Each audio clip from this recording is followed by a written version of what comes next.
Hello students, how are you all. तो आज हम आ गए हैं अपने मोस्ट अवेटेड वेबिनार में कि आपको कैसे फिजिक्स को इफेक्टिवली पढ़ना है नीट 2023 के लिए। So here I am Navneet Agarwal, senior physics faculty at Aakash Byju's Kota, and he is my colleague mister Pavan Koshi sir. Hello student, myself Pawan Koshi. I am a senior physics faculty at आकाश अमृतसर कोटा। जैसा कि बच्चों आपको पता है नीट 2023 अब समाप्त हो चुका है, वो एक पास्ट हो चुका है। अब हमें फ्यूचर की ओर आगे बढ़ना है और नीट 2023 के लिए हमें मेहनत करनी है। एक अच्छे फ्यूचर के लिए, एक अच्छे ब्राइट फ्यूचर के लिए आपको फिज़िक्स में अच्छा करना ही पड़ेगा। और उसके लिए फिज़िक्स को किस तरह से प्रिपेयर किया जाए, तो मैं अपने कलीग नवनीत सर से पूछता हूँ कि सर फिज़िक्स को अच्छा करने के लिए आपके क्या सजेशन है।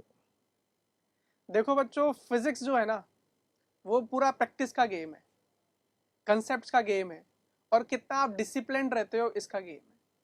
ठीक है, आज जो हम मेथड्स और ट्रिक्स आपको बताएंगे, अगर मैं बेट करता हूं अगर आप उसको पूरी डिसिप्लिन और कंसिस्टेंसी के साथ फॉलो करोगे तो आई बेट आपके 180 में से 180 पूरे 100% स्कोर आप पाओगे नीट 2023 में।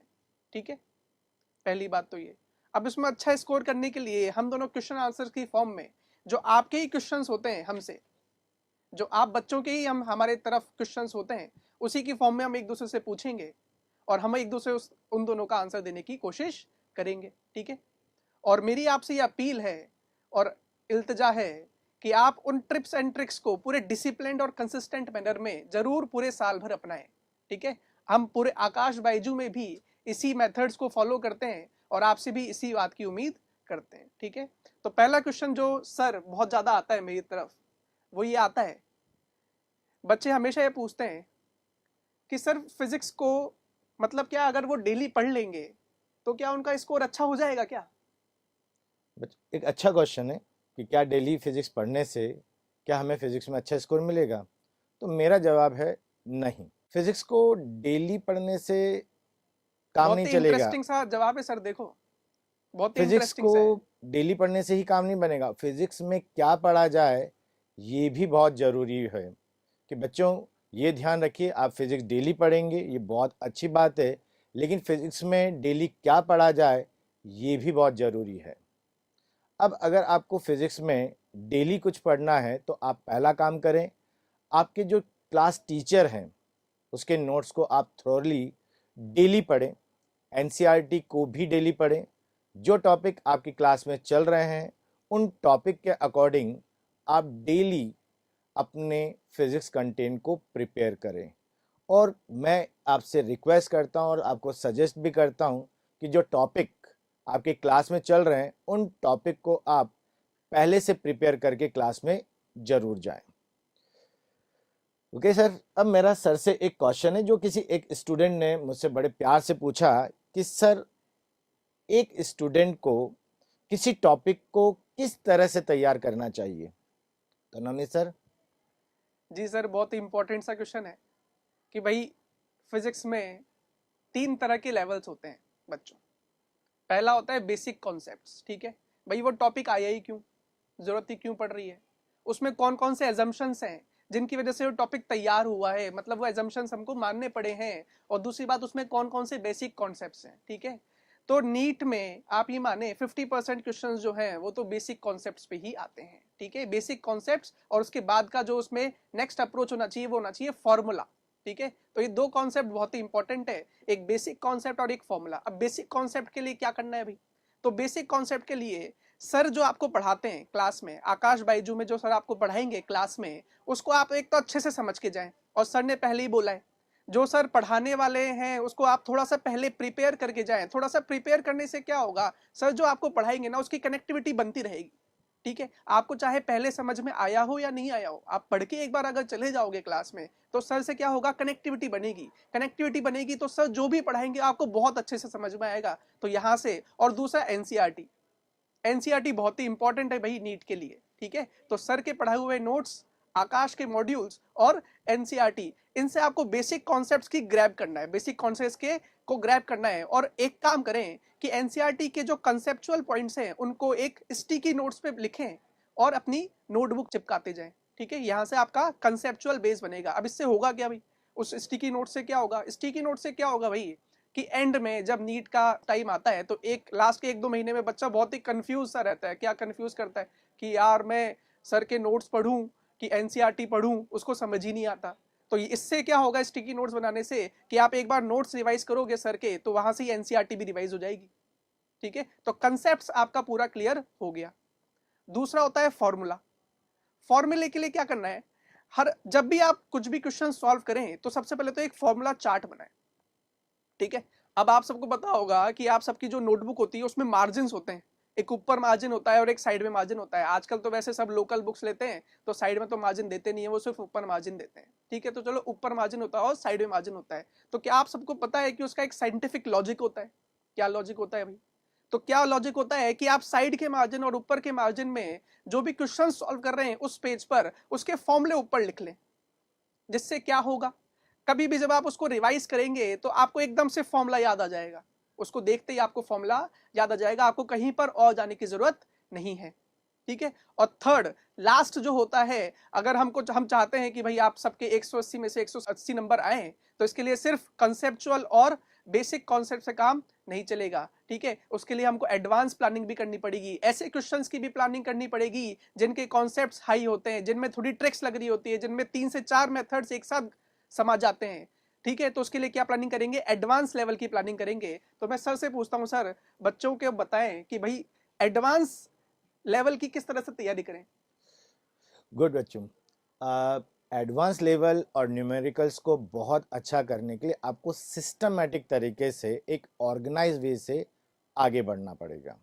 सबसे पहले न्यूमेरिकल की प्रिपरेशन के लिए क्लास में जो टीचर आपको सॉल्व एग्जाम्पल्स करवाते हैं, आप उनको अच्छी तरह से प्रैक्टिस करें और उस फॉर्मूले को सॉल्व करने के लिए जो फॉर्मूला यूज़ किया गया है उसे अपनी कॉपी के मार्जिन पर ज़रूर लिखें। जैसा कि नवनीत सर ने आपको बताया भी है कि जो कॉपी के अंदर जो मार्जिन बनाए जाते हैं उनका एक साइंटिफिक रीज़न है।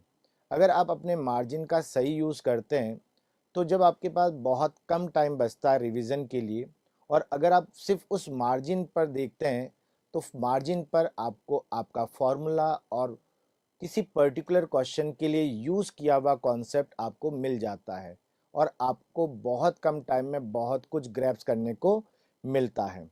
तो जैसा कि पहली प्रॉब्लम बच्चों को ये रहती है कि वो न्यूमेरिकल्स में बड़े पैनिक होते हैं, तो पैनिक होने की ज़रूरत नहीं है। आपके टीचर जो आपको क्वेश्चंस करवाते हैं क्लास में, आकाश बायजूस के टीचर बहुत ही अच्छे उन क्वेश्चंस का कलेक्शन रखते हैं जो नीट एग्ज़ाम में अक्सर पूछे जाते हैं। तो बिना किसी डर के आप उन क्वेश्चंस को सॉल्व करें, अच्छी तरह से सॉल्व करें और उसके फॉर्मूले को अपने मार्जिन पर ज़रूर लिखें। टीचर के कराए गए जो भी एग्जाम्पल्स हैं उनको बहुत अच्छी से तरह से आप प्रिपेयर करें, और अगर किसी न्यूमेरिकल में आपको फिर भी डाउट होता है तो आप उस डाउट को अपने टीचर के साथ थोरोली डिस्कस ज़रूर करें, क्योंकि डिस्कशन से ही आपको समझ में आएगा कि न्यूमेरिकल्स किस तरह से सॉल्व किए जाते हैं। प्यारे बच्चों, न्यूमेरिकल्स के लिए तो आपको फॉर्मूलेस याद करने होंगे। सर के अकॉर्डिंग जो फॉर्मूला चार्ट आपने बनाया है आप उसका बार बार यूज़ करिए, हेजिटेट मत करिए। अगर आपको फॉर्मूला याद नहीं है कोई बात नहीं, आप फॉर्मूले को बार बार याद करिए और न्यूमेरिकल करते वक्त उसका उपयोग करिए। एडवांस लेवल के क्वेश्चंस के लिए क्या किया जाए, ये भी सर का एक क्वेश्चन है और बहुत सारे बच्चे ये भी बोलते हैं कि सर एडवांस लेवल के लिए क्या किया जाए। तो प्यारे बच्चों, एडवांस लेवल के लिए मेरी सलाह है कि जो डेरिवेशंस होते हैं उनको आप बहुत अच्छी तरह से तैयार करें, क्योंकि डेरिवेशन मैं इसलिए कह रहा हूँ, आप ये कहेंगे सर डेरिवेशन तो नीट एग्जाम में आएंगे नहीं, मुझे भी पता है, आकाश इंस्टीट्यूट को भी पता है कि डेरिवेशन पेपर में नहीं आएंगे। लेकिन जब आप डेरिवेशन को सॉल्व करते हैं तो आपको ये समझ में आता है कि किसी क्वेश्चन के लिए कौन सा फॉर्मूला कब यूज़ करना है। इसलिए डेरिवेशन हमें ये हिंट देता है कि न्यूमेरिकल को कैसे हैंडल किया जाता है। उसके बाद प्यारे बच्चों, दूसरा पॉइंट ये है कि जो प्रीवियस ईयर्स के क्वेश्चंस हैं उनको ज़रूर सॉल्व करें, लेकिन इन क्वेश्चन को सॉल्व करने से पहले आप अपने टीचर की हेल्प ज़रूर लें, क्योंकि ये कोई ज़रूरी नहीं कि हर क्वेश्चंस आपको करना ही आना चाहिए। आपके टीचर आपको फ़िल्टर करके देंगे कि बेटा कौन कौन से क्वेश्चंस आपको करने चाहिए, क्या सारे करने चाहिए या कुछ क्वेश्चन अवॉइड करने चाहिए। तो उस टीचर की आप प्रॉपर हेल्प लीजिए। और अगर आपको क्वेश्चंस में डाउट आता है तो उस डाउट को आप रेड पेन से ज़रूर लिखें। मेरी बात ध्यान रखें, अगर आपको डाउट आता है तो आप अपनी कॉपी के अंदर जो है उसे रेड पेन से ज़रूर लिखें। और एक वेरी इंपॉर्टेंट बात, क्योंकि मुझे मालूम है कि आप कई सारे न्यूमेरिकल्स करते हैं, ट्रिकी एग्जाम्पल सॉल्व करते हैं, बेस्ट क्वेश्चन सॉल्व करते हैं और आप भूल जाते हैं। तो मेरी आपको एक सलाह है कि आप सब बच्चे एक एक्स्ट्रा नोटबुक बनाएं और उस नोटबुक में ट्रिकी क्वेश्चंस, कॉन्सेप्चुअल क्वेश्चन और जो क्वेश्चन आपको डिफ़िकल्ट लग रहे हैं प्लीज़ उनको उसमें लिखिए, क्योंकि एंड टाइम पर ये बुक आपके रिवीजन में बहुत आपको हेल्प करेगी। और एक लास्ट बात बच्चों, वेरी डिफ़िकल्ट क्वेश्चंस को अवॉइड करिए। बहुत ही डिफ़िकल्ट क्वेश्चन है तो आप उसको बिल्कुल भी सॉल्व ना करें। सर, कई बच्चों का एक बहुत ही इंटरेस्टिंग क्वेश्चन होता है क्या सर? कि सर हम न्यूमेरिकल करना तो चाहते हैं, लेकिन जब हम क्वेश्चन सॉल्व करते हैं तो हमें यही पता नहीं चलता कि कौन सा फॉर्मूला इस क्वेश्चन में कब लगेगा। बिल्कुल सही है सर। बच्चों का ये डाउट हमेशा होता है कि सर हमने पहले 10 क्वेश्चन करे और 10 में से हमसे 9 तो बने ही नहीं, तो हमने आगे करना ही छोड़ दिया। ठीक है, तो बच्चों देखो, पहली बात तो ये इसमें कि डिमोटिवेट नहीं होना है यहाँ पर। ठीक है, डिमोटिवेट क्यों नहीं होना, एक छोटा सा एग्जांपल देता हूँ मैं आप सबको कि भाई बचपन में आप सबको नर्सरी में, उसके आगे यूकेजी और फर्स्ट क्लास में, फर्स्ट सेकंड क्लास में मैम ने सिखाया 3+4=7। तो क्या आप सब पहले से ही जान गए थे क्या 3+4=7 या 2+5=7? नहीं, सिंपल सी बात है, नहीं भाई। कैसे सॉल्व किया आप सबने? तो मैडम ने आपको सिखाया कि पहले बहुत सारी लाइंस बनानी है, 1 2 3 4, याद भी नहीं है आपको कितनी लाइंस बनानी है, बहुत सारी लाइंस बना दी आपने एक एक करके। फिर मैडम ने बोला 2+5 बताओ भाई। तो आप क्या करोगे, पहले 2 डंडे काटोगे, 1 2। फिर मैडम ने बोला 5, 2+5 बोला था तो 2 2 काट दिए, फिर 5, फिर 1 2 3 4 5। अभी आपको आंसर याद नहीं चला अभी तक, तो आप क्या करोगे, अब जो काटे हुए डंडे उनको गिनोगे, तो 1 2 3 4 5 6 7। तो अब आप आंसर लिखोगे 2+5=7। और इस स्टेज तक पहुंचने में कम से कम आपको 4 से 5 महीने लगे थे, ये बात माने आप। अब उससे तो आपका अंडरस्टैंडिंग लेवल बहुत ज्यादा बढ़ चुका है। अब यहाँ पर क्या है, एक्चुअल में होता क्या है सर कि 10th तक तो सबके 99% 95% आते हैं। ठीक है, जी, वहां पर बिल्कुल तो सही। सबको सब कुछ आता है। लेकिन जैसे ही इस लेवल, नेक्स्ट लेवल आता है, वो वीडियो गेम नहीं होता, वीडियो गेम के लेवल की तरह ही है भाई। आपके पास पावर्स बढ़ी है तो आपका लेवल भी चेंज होगा, और अगर लेवल चेंज होगा तो सामने वाला विलन जो है ना वो और स्ट्रांग होगा। ठीक है, तो यहाँ पर वैसा गेम चल रहा है। अब आपका पावर्स बढ़ा है, आप 10th से 11th में आए हो, या फिर आप नीट की तैयारी करने लगे हो, मतलब सीबीएसई बोर्ड या फिर आईसीएसई बोर्ड से कंपटीशन एग्जाम की तैयारी कर रहे हो, तो आपका सामने वाला जो विलन है ना वो और ज्यादा मजबूत होके आया है, लेकिन साथ में आपकी पावर्स भी तो बढ़ी है। और आपकी पावर्स बढ़ी है तो आपको करना क्या है अब? सबसे पहली बात, डिमोटिवेट नहीं होना है और अपनी प्रैक्टिस को कम नहीं करना है। ठीक है, कोई बात नहीं, नहीं आ रहा मुझे तो नहीं आ रहा, लेकिन मुझे समझ तो बढ़ी। बिल्कुल सही। ठीक है, मेरी प्रैक्टिस, समझ तो बढ़ी। ठीक प्रैक्टिस है, कंटिन्यू करिए। प्रैक्टिस कंटिन्यू करनी है, डिमोटिवेट नहीं हो रहा है, नहीं आ रहा तो नहीं आ रहा भाई। ये एक मैराथन है, इस मैराथन में हारेगा वही जिसने दौड़ना ही छोड़ दिया, वो नहीं हारेगा जो दौड़ रहा है। पहली बात तो ये। दूसरी बात, कोई भी कोई क्वेश्चन आप पढ़ें तो हम क्या है, हम सब यहाँ पे हिंदी भाषी क्षेत्र है हमारा। ठीक है, हिंदी भाषी क्षेत्र या फिर हमारी जो लैंग्वेज है वो इंग्लिश नहीं है। ठीक है, और हम क्वेश्चन को हमारी मातृभाषा में समझने की कोशिश करें। पहली बात तो ये कि ये हमसे बोल क्या रहा है, क्वेश्चन हमसे बोल क्या रहा है। अधिकतर क्वेश्चंस का आंसर जो है वो उसी के अंदर छुपा हुआ है। ठीक है, वो आपको हिडन इंफॉर्मेशन देने की कोशिश करता है हमेशा के हमेशा। तो उसमें जो भी दी गई क्वांटिटीज हैं वो सबसे पहले तो उनको नोट डाउन करें। ठीक है, उनको अंडरलाइन करें और उनको नोट डाउन करें, और उसने क्या पूछा है उसको लिखें। अब जो दी गई क्वांटिटीज है और जो पूछा गया है उनके बारे में सोचें कि ये जो दी गई क्वांटिटीज है और जो पूछा गया है ये कौन से फॉर्मूले में फिट बैठती है। ठीक है, एक ही क्वेश्चन को सॉल्व करने के बहुत सारे तरीके हो सकते हैं। ठीक है, हिडन क्वांटिटी जो है, जो हमको पूछा गया क्वांटिटी है उसके बहुत सारे फॉर्मूले हो सकते हैं, लेकिन जो दी गई क्वांटिटीज हैं उनके हिसाब से उसको सेट करना है। तो सबसे पहले आपको रिकॉल करना पड़ेगा। रिकॉल कहाँ से होगा भाई? वो जो मार्जिन है वहां पे लिखोगे आप, तो वहां से क्या होगा? रिकॉल होगा। तो आपको ये रिकॉल करना पड़ेगा कि मुझे ऐसी कौन सा फॉर्मूला लगाऊं जिसमें जो पूछी गई क्वांटिटी है वो भी आए और जो दी गई क्वांटिटीज है वो भी आए। यहां से जब आप सॉल्व करना स्टार्ट करोगे तो आपका लेवल धीरे धीरे धीरे धीरे बढ़ता जाएगा, बढ़ता जाएगा, बढ़ता जाएगा। और आप देखेंगे कि जहां, अगर अपन वर्स्ट से वर्स्ट केस भी माने कि जहां आपसे 10 में से 10 सवाल सॉल्व नहीं हो रहे थे, तो आप देखेंगे at the end of the NEET के समय तक आप 10 में से 10 सवाल सॉल्व करने लग जाएंगे। बस आपको कंसिस्टेंट रहना है, कंसिस्टेंट रहना है, डिमोटिवेट नहीं होना है। दूसरा इसमें क्या हो सकता है, कभी कभी क्या होता है सर कि भाई कुछ क्वांटिटी पूछता है लेकिन उसको निकालने के लिए किसी तीसरी क्वांटिटी को पहले निकालना डिराइव पड़ता करना है। पड़ता है। ठीक है, उसमें आपने जो बोला डेरिवेशन बहुत ही इंपॉर्टेंट है। भाई अगर आपको डेरिवेशन आएगा तो आपको क्या समझ में आएगा कि यहां तक हम कैसे पहुंचे, आपकी उस फॉर्मूले की समझ जो है वो बढ़ेगी। और ये जो समझ है ना, किसी भी फॉर्मूले की जो समझ है ये आपको कोई सिखा नहीं सकता, स्पून फीड नहीं कर सकता इसको कोई। पहली बात तो ये समझ जो है वो आपको खुद के करने से ही आएगी। तभी मैं आपको बोल रहा हूं यहां पर कि आप अगर अटेम्प्ट क्वेश्चंस को करना नहीं छोड़ेंगे, चाहे आपसे वो सॉल्व हो रहे हैं या नहीं हो रहे हैं। सॉल्व हो रहे हैं तो बहुत अच्छी बात है, सॉल्व नहीं हो रहे हैं तो आप उनको और अटेम्प्ट करिए और प्रैक्टिस करिए, टीचर्स से पूछिए और उसके बाद खुद से वापस सॉल्व करिए। जब आप ऐसे करता जाएंगे तो आप देखेंगे कि आपके सारे के सारे क्वेश्चंस सॉल्व होते चले जाएंगे। ठीक है, ये वेरी बहुत गुड, ही सिंपल सा बहुत सही। इसमें ट्रिक है। और सर ने इसके अलावा बिल्कुल सही कहा है।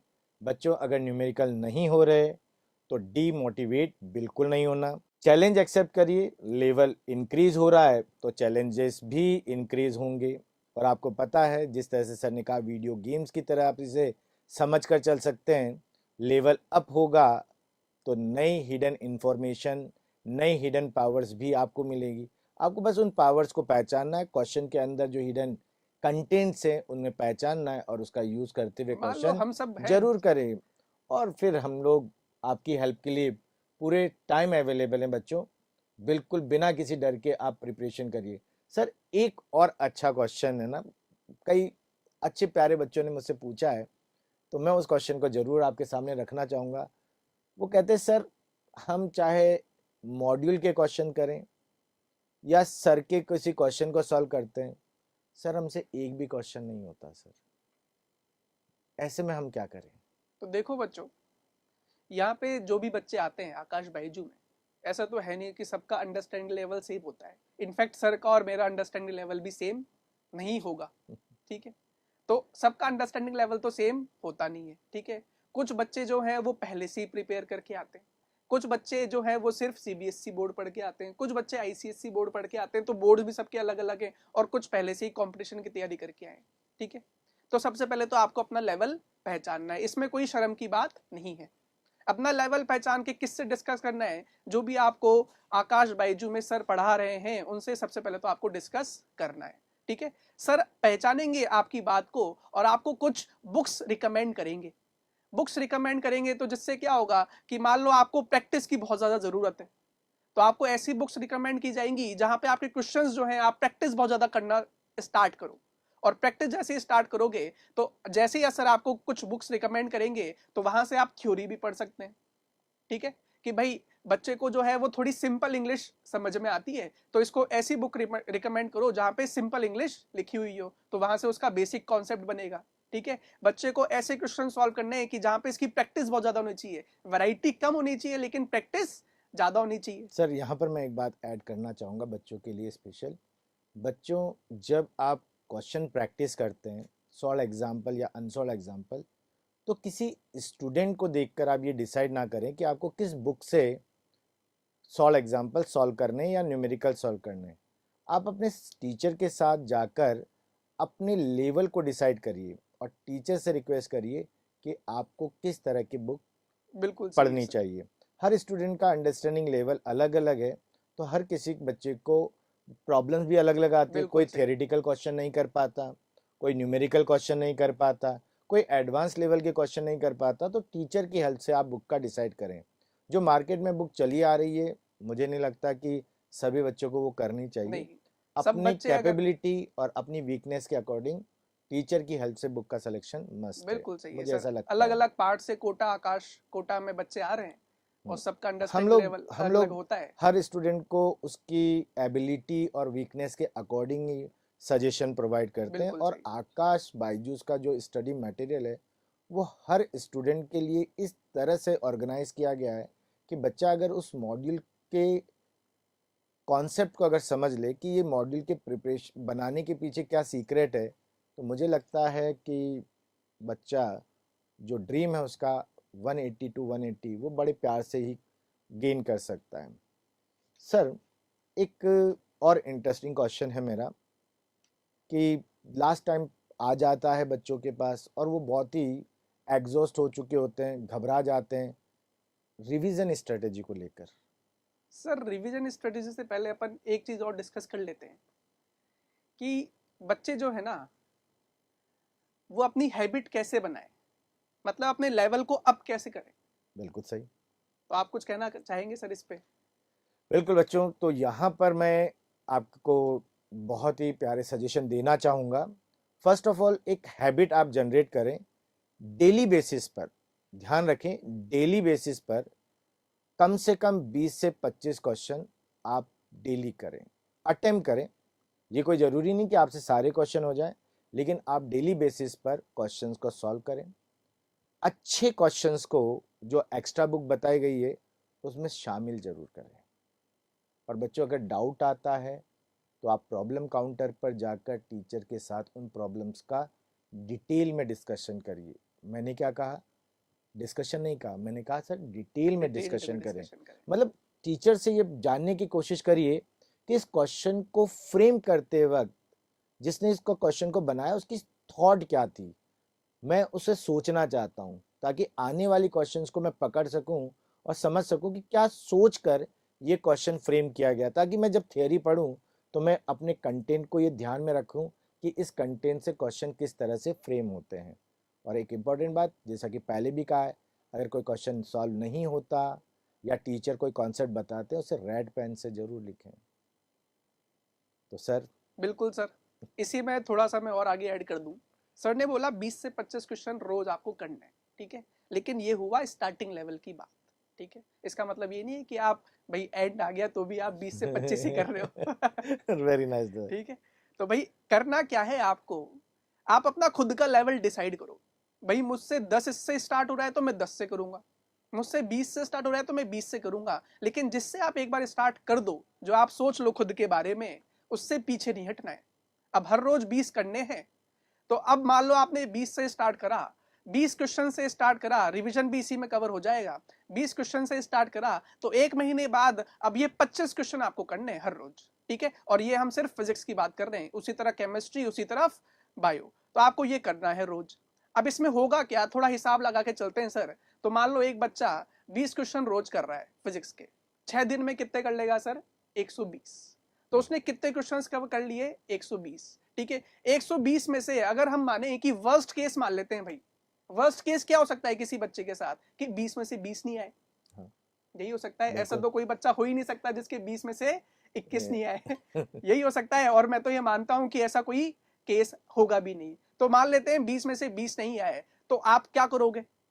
उन सब का एक टीचर से डिस्कशन करोगे, या कहीं से सॉल्यूशन पढ़ोगे, या फिर किसी दोस्त से पूछोगे, और उस सॉल्यूशन को देखने के बाद, उस क्वेश्चन को समझने के बाद वापस उसको खुद से सॉल्व करो। किसमें सॉल्व करना है? जो आप अलग से सॉल्यूशन की कॉपी बनाओगे, ठीक है।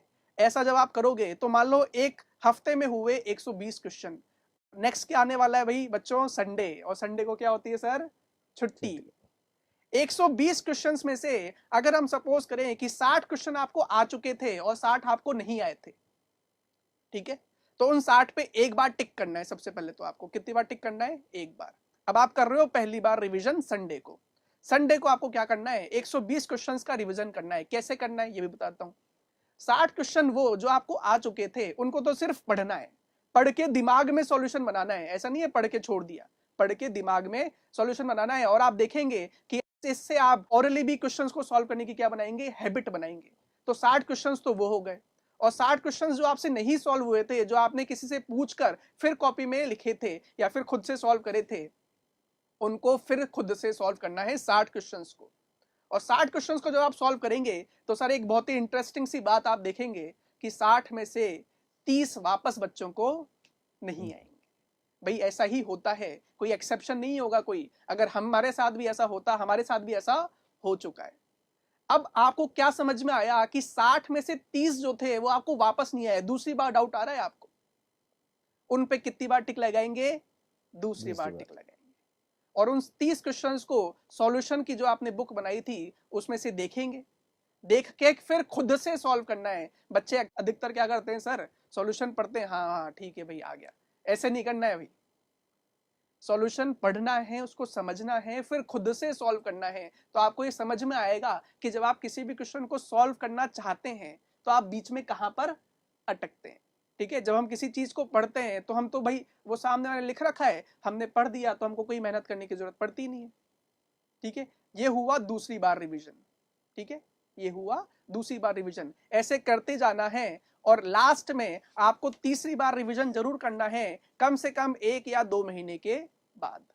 ठीक है, तो आप देखेंगे 30 में से अब आपको वो जो 120 क्वेश्चंस थे उसमें से आपको सिर्फ 30 बचे थे, और 30 में से भी लास्ट में सिर्फ 10 या 12 क्वेश्चंस नहीं आएंगे, जिस पे आप लगाएंगे तीसरा टिक। इस तरह से आप पूरे साल भर अगर मेहनत करेंगे तो मैं आपको बिल्कुल एश्योर करता हूं कि आपकी फिजिक्स की नॉलेज ऐसे बढ़ती जाएगी, ऐसे बढ़ती जाएगी, ऐसे बढ़ती जाएगी कि अगर पहले हफ्ते में आपको 60 क्वेश्चंस में डाउट आया था तो उसके एक दो महीने बाद अब आपको 120 में से 60 में डाउट नहीं आएगा, 60 में से सिर्फ 30 या 40 में डाउट आएगा।